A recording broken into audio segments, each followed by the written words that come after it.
Արմրադիոյի եթերում միջազգային լուրերն են, ստուդիայում է Աննա Ավագյանը, բարև ձեզ, այսօր եթերում։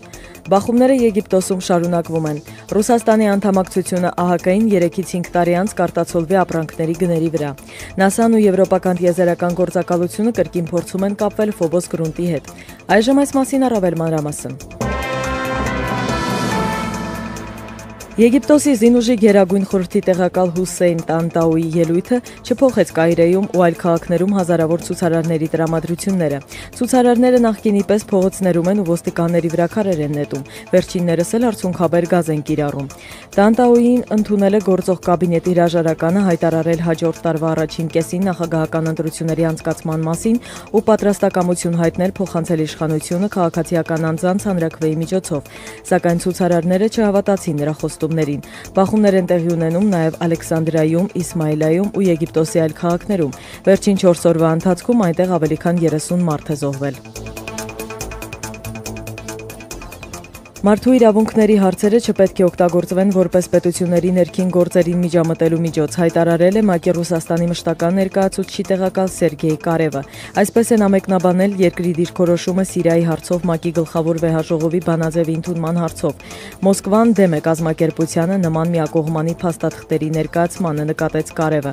Նրա կարծիքով օրակարգում է նախ եւ առաջ Սիրիայի բռնության դադարեցումը բոլոր դիմակայող ուժերի կողմից, այլ ոչ միայն իշխանությունների։ Երեքշաբթի երեկոյան գլխավոր վեհաժողովը ընդունել է Սիրիայում մարդու իրավունքների խախտումները քննադատող բանաձևը։ Դրան կողմ է քվեարկել 122 պետություն, 13-ը դեմ էին, 41 երկիր, այդ թվում Ռուսաստանը, ձեռնպահ էին։ Իսրայելի կողմից հայտարարված նախագծերը բռնազավթված պաղեստինյան տարածքներում նոր բնակավայրերի կառուցման վերաբերյալ խախտում են միջազգային իրավունքը։ Այս մասին է հայտարարել ՄԱԿ-ի գլխավոր քարտուղար Պան Գի Մունը իսրայելացի վարչապետ Բենյամին Նեթանյահուի հետ հեռախոսազրույցում։ Գլխավոր քարտուղարի խոսքով այսպիսի քայլերը խարխլում են խաղաղությանն ուղղված ջանքերը։ Պան Գի Մունը կոչ է արել Նեթանյահուին անմիջապես վերսկսել պաղեստինյան ինքնավարության հաշիվներին այն գումարների փոխանցումը, որոնք հավաքագրվում են մաքսային ու այլ հարկերից։ ԱՄՆ-ն նախկինի պես շահագրգռված է Ռուսաստանի հետ հակահրթիռային պաշտպանության ոլորտում համագործակցության մեջ։ Այս մասին է հայտարարել ՊԴԴ-ի պաշտոնական ներկայացուցիչ Վիկտորիա Նուլանդը։ ՀՊՀ-ու Եվրոպայում զինուժի մասին պայմանագրի հարցերը Վաշինգտոնի կարծիքով փոխկապակցված չեն, ընդգծեց դիվանագետը։ Ավելի վաղ ԱՄՆ-ն հայտարարեց, որ հրաժարվում է սովորական սպառազինությունների մասին պայմանագրում ամրագրված Ռուսաստանի հանդեպ բոլոր պարտավորություններից։ Վաշինգտոնը խոստացել էր վերսկսել պարտավորությունների կատարումը, եթե Մոսկվան պատասխան քայլի գնա։ Սովորական սպառազինությունների մասին պայմանագիրը նախատեսում է սովորական սպառազինության ու տեխնիկայի կրճատում, ինչպես նաև տեղեկատվության փոխանակում։ 2007 թվականին Ռուսաստանը արգելել էր սահմանել համաձայնագրի մասնակցությունը։ Դրա հիմնական պատճառն է Արևելյան Եվրոպայում ամերիկյան ՀՊՀ նախատեսվող տեղակայումը։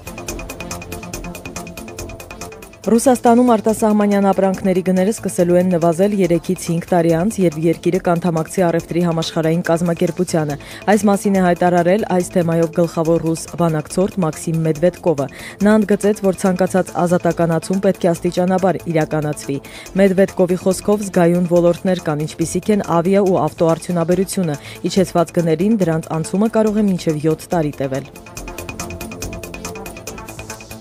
Պաշարիր Ուոլ Սթրիթը շարժման մասնակիցները փորձել են տապալել ԱՄՆ նախագահ Բարակ Օբամայի ելույթը Նյու Հեմփշիր նահանգի դպրոցներից մեկում։ Երբ ամերիկացի նախագահը սկսեց ելույթը, մի քանի մարդ սկսեցին բղավել։ Բողոքի խաղաղ ակցիաների ավելի քան 4000 մասնակից է ձերբակալված։ Դրանի պատասխան Օբաման անթույլատրելի է անվանել այն փաստը, որ ԱՄՆ հարստության մեծ մասը վերահսկում է ամերիկացիների ընդամենը 1%-ը։ Ցուցարարներն իրենց դասում են մնացած 99%-ին։ Հանրապետականներն էլ բազմիցս են քննադատել Օբամային ցուցարարների նկատմամբ ցուցաբերված դրական վերաբերմունքի համար։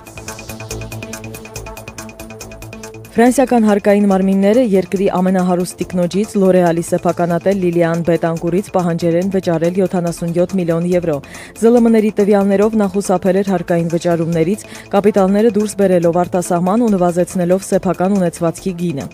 Այս գումարները հարկ է ավելացնել նաև այն 30 միլիոնին, որոնք ցուցվել էր վճարել այս տարվա ամռանը։ Հետաքննության տվյալներով Բետանկուրը չի վճարել սեփականության հարկն ու եկամտահարկերը։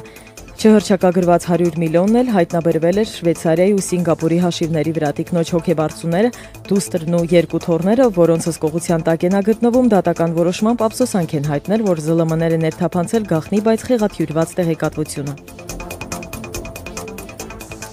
Ամերիկյան ՆԱՍԱ-ն ու եվրոպական տիեզերական գործակալությունները փորձում են օգնել Ռոսկոսմոսին վերականգնել վերահսկողությունը միջմոլորակային Ֆոբոս գրունտկայանի նկատմամբ։ Եվրոպացիների խոսքով շատ դժվար է երկրից ալեհավաքներ ուղղել Սարքին հրահանգներ արձակելու համար, չիմանալով ուղեցրում դրա գտնվելու ճիշտ վայրը։ Առաջիկայում եվրոպական գործակալությունը վերաուղղելու է Ավստրալիայում իր ռադիոտելեսկոպի աշխատանքը, որպեսզի փորձել առավելագույն շարավիղով կապ հաստատել կայանի հետ։